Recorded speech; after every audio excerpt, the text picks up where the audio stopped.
Chapter 3 On His Own. After Kong Sang graduated from the academy, his parents wanted him to move to Australia with them. His father knew people who could help Kong Sang get a job, but he told his parents he had a contract to work as a movie stuntman in Hong Kong. It wasn't true, but Kong Sang was too embarrassed to tell his parents he didn't have a job. His parents bought him an apartment in Hong Kong. He was so poor he made tables and chairs from scrap pieces of wood he found in the streets. What is a stunt person? A stunt person is a trained professional who stages dangerous scenes like falls, jumps, tumbles, fights, and car crashes in place of another actor, often the film's star. Stuntmen and stuntwomen, sometimes known as stunt doubles, take on the most risky action work on a film or television set. Kong Sang went to the Shaw Brothers movie studio every day to look for work. He waited in line with all the other out-of-work stunt people listening for their names to be called. Often Kong Sang acted as a stunt double for the star of a movie. A studio couldn't afford to let its stars get hurt, so skilled performers like Kong Sang did the diving, jumping, punching, and kicking for them. He worked from sunup to sundown, and he got better and better at what he did. Slowly, Kong Sang moved up the ranks of the stunt crew. He was asked to perform real and dangerous stunts. His schoolmate from the academy, Yun Lung, who now went by the name Sammo Hung, helped him find even more work.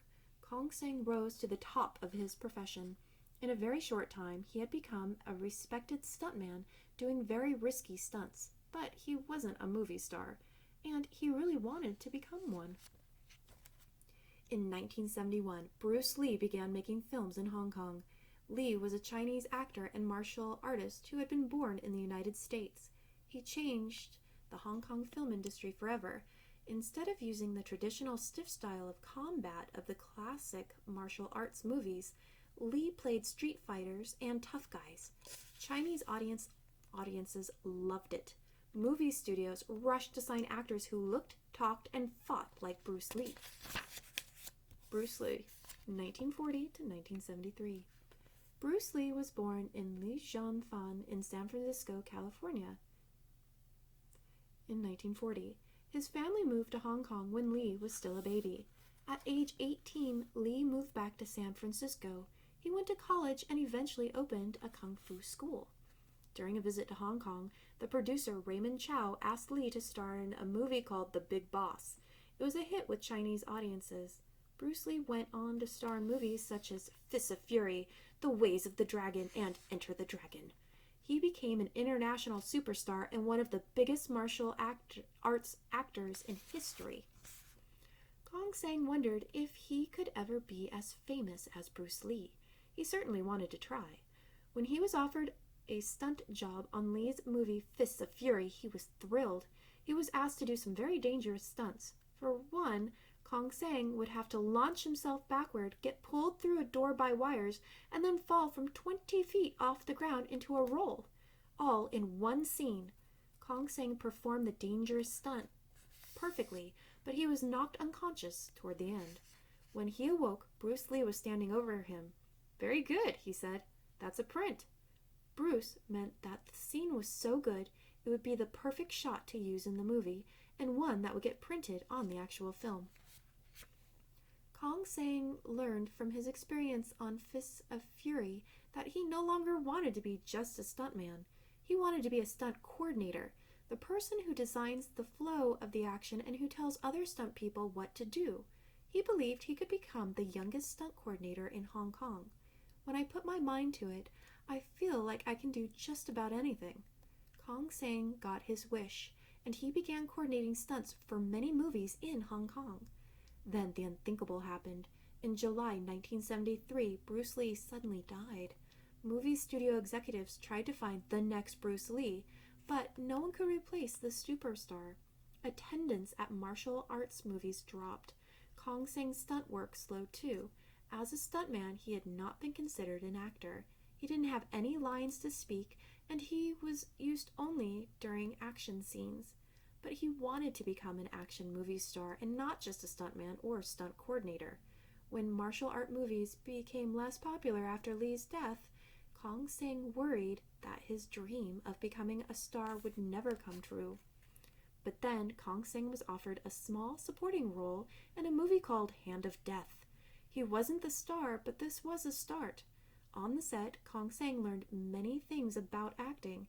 He even learned some things about directing. But Bruce Lee's death had hurt the movie studio too much. After Hand of Death, they didn't have many new opportunities for Kong Sang. Heartbroken, he decided to move to Australia to live with his parents after all. After arriving in Canberra, Australia in 1976, Kong Sang enrolled in English classes. He had never learned English, and that is the language Australians speak. He tried hard at school, but Kong Sang couldn't even get past the ABCs. He quit school again and began working at a construction job. He moved bricks around a building site in the hot sun. Kong Sang's boss was named Jack. When he introduced Kong Sang to the other workers, he pointed at him and said, "His name's Jack, too." His coworkers called him Little Jack. Kong Sang later added E to his name. From then on, he was known as Jackie Chan. Jackie took a second job at night chopping vegetables in a Chinese restaurant. With 2 jobs, he was very busy, but he wasn't happy, and his mom could tell. She suggested Jackie go back to Hong Kong and follow his dream to become an actor. "You were born to be a great man, and you will go on to do great things, but you can't do them here. This is not where you belong." Later that same year, Jackie got a telegram from Willie Chan, the general manager for Loaf Motion Picture Company back in Hong Kong. The studio was going to remake Bruce Lee's Fists of Fury, and they wanted Jackie to play the lead role, the role Bruce Lee had played. Jackie would be paid about $350 a month, much more money than he had ever earned before. He moved back to Hong Kong right away and signed a contract. Jackie agreed to act for Loaf Motion Picture Company for 8 years. During that time, he'd have to make any movie they decided to put him in, but Jackie didn't mind. At least he'd be acting. Chapter 4. Kung Fu Comedy. Jackie was back in Hong Kong with a bright future ahead of him. He starred in New Fists of Fury, and he was also the stunt coordinator for the film. But there was something wrong. Jackie found his own acting stiff and unnatural. The director wanted him to be fierce, just like Bruce Lee had been. But that was not Jackie's style. He wanted to be less violent and sometimes even funny. In his next several films, Jackie tried acting more playful and sillier. He made funny faces and told jokes when things didn't go well for his characters. But the studio didn't like Jackie's original comedy, and Jackie had to do what Loaf Motion Picture Company wanted. 2 years passed. Jackie starred in a few movies that didn't do very well. Then he wrote and starred in a funny movie that was much more his style. Half a Loaf of Kung Fu was about an acrobat who wanted to be a bodyguard. Jackie had loved watching older silent movies with stars like Charlie Chaplin and Buster Keaton. They worked dangerous stunts into funny scenes exactly the way Jackie wanted to.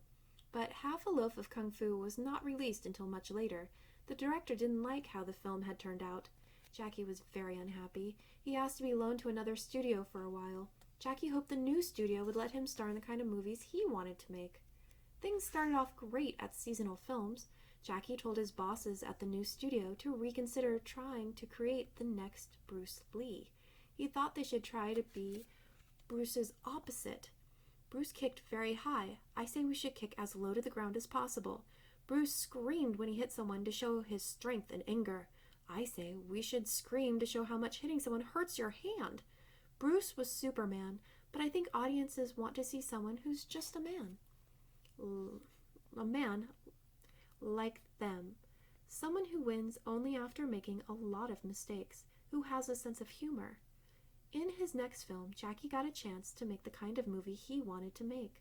In Snake in Eagle's Shadow, Jackie reinvented the martial arts movie. He turned the traditional roles of master and student upside down. Instead of the master of the school being a powerful expert in martial arts, he would be less talented than the student. Instead of the student being clumsy and inexperienced, he would be the hero. The student would learn real martial arts from an old man on the street. Snake in Eagle's Shadow was a blockbuster hit. Jackie's favorite funny men. The very first movies made in the late 1800s and early 1900s were called moving pictures. They had images but no sound. Buster Keaton, Charlie Chaplin, and Harold Lloyd were some of the biggest silent film stars. Jackie loved the comedy and action of all three. Charlie Chaplin, 1889 to 1977, was one of the first truly great film stars. His most famous character was called the Tramp. He had baggy pants and a funny mustache. Chaplin was an actor and a comedian. Some of his films, The Kid, The Gold Rush, and City Lights, are considered classics. Joseph Frank Buster Keaton, 1895 to 1966, grew up with parents who were stage actors. The three Keatons were known for their physical tricks and dangerous stunts on stage. The General is one of Keaton's most well-known movies. His nickname was the Great Stone Face. Harold Lloyd, 1893 to 1971, first comedy character was a copy of Chaplin's Tramp. Lloyd soon made famous his own ambitious glasses-wearing character, sometimes referred to as Glasses. One of Lloyd's most memorable and dangerous scenes was when he hung from a clock in the movie Safety Last. It earned even more money in Hong Kong than Bruce Lee's Fist of Fury. Jackie couldn't believe it. He wasn't sure poor, uneducated, unhandsome boys like him could become stars. Now he knew better. His next movie, Drunken Master, was so successful that it made Jackie a celebrity all over Asia. For the first time, people recognized Jackie in public. They asked for interviews and autographs. He was making more money than he ever had. He bought himself an expensive watch for each day of the week and expensive gifts for his parents, too. Jackie went back to Lo Mei Motion Picture Company. He starred in and, for the first time, directed a film, The Fearless Hyena. It was more successful than his previous hits. Even more studios wanted to work with Jackie. Golden Harvest offered him nearly $500,000 to work for them. They also offered him a chance to make movies in America. Jackie was excited. He wondered if he could be a star in the United States, too.